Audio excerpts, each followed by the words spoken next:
I'll never forget the exact moment my life shattered. It was the morning after my sister's extravagant wedding.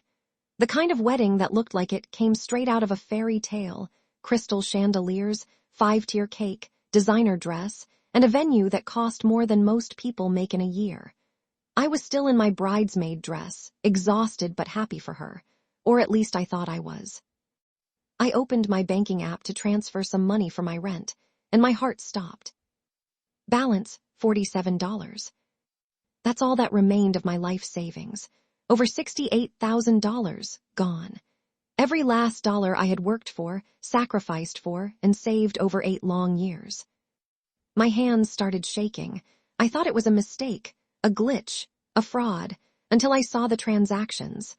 Large withdrawals made during the wedding weekend, all approved, all from accounts linked to my family.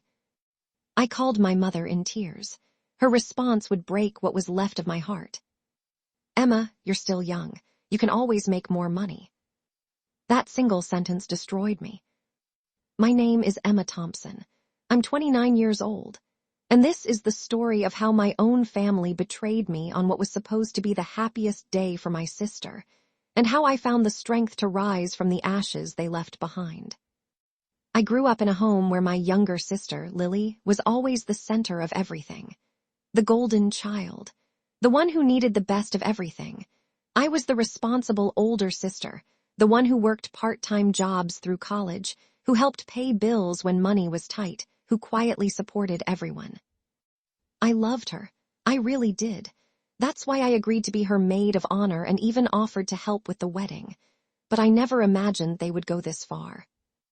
The days leading up to the wedding were chaotic but beautiful. Lily wanted everything perfect. My mother kept saying, "This is her big day, Emma. We have to make it special." I agreed. I spent hundreds on dresses, gifts, and helping with decorations. I even lent them my credit card for last-minute things. But I had no idea they had quietly accessed my savings account. My mother had the login details from years ago when she helped me set it up. I trusted her completely. That trust was my biggest mistake. The morning after the wedding, as I sat in my small apartment staring at that terrifyingly low balance, everything started making sense. The way my mother avoided eye contact when I asked about certain expenses.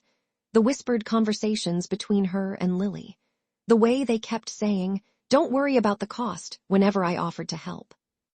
They had used my money for the wedding, the flowers, the catering upgrade, the honeymoon deposit, even part of Lily's dress. They drained me while smiling and calling me their generous daughter. When I confronted my mother on the phone, her voice was calm, almost annoyed.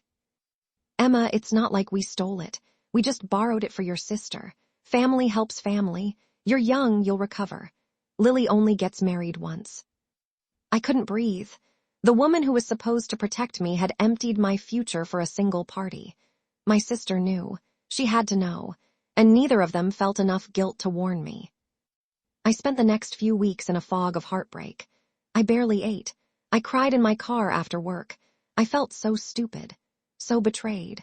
All those years of skipping vacations, eating cheap meals, and working overtime gone in one weekend so my sister could have her dream day. But somewhere in that deep pain, a quiet fire started burning. I was done being the family's safety net. I was done being invisible. I didn't scream. I didn't cry in front of them. Instead, I planned.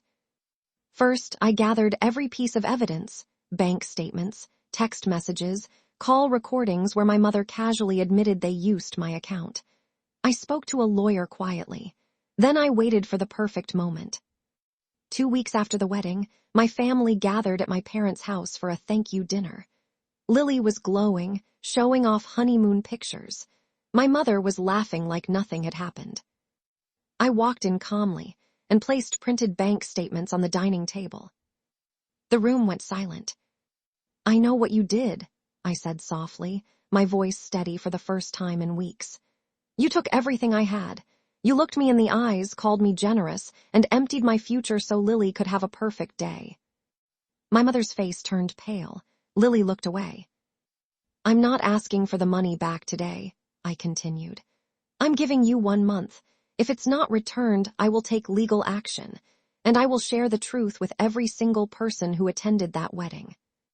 My mother started crying. "Emma, we're family." I looked at her with tears in my own eyes. "You stopped being my family the day you chose to destroy my security and told me I was still young." I walked out that night. In the weeks that followed, my mother and sister scrambled. They sold some jewelry, borrowed from relatives, and slowly returned most of what they took. But I didn't stop there. I changed every password, removed them from all my accounts, and set up new boundaries. The greatest revenge wasn't taking them to court. It was watching them face the consequences of their choices while I rebuilt my life stronger. I started a new savings plan. I took a small promotion at work. I surrounded myself with people who actually valued me. Months later, my mother called, voice trembling, asking if we could move past this. I told her I forgave them, but I would never forget. Some doors, once broken, stay closed for a reason. Today, I sit here with a peaceful heart. Not because everything is perfect, but because I finally chose myself. If you're watching this and you've ever been used by the people who were supposed to love you, whether it's money, time, or your emotional peace, I want you to hear this. Your kindness is not a weakness, but it should never be a weapon used against you. Sometimes the most powerful thing you can do is stop pouring from an empty cup and start protecting your own peace. You are allowed to say no. You are allowed to walk away.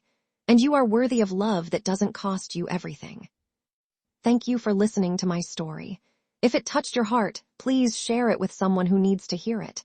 Drop a comment and tell me, have you ever been betrayed by family? How did you heal? I read every single one.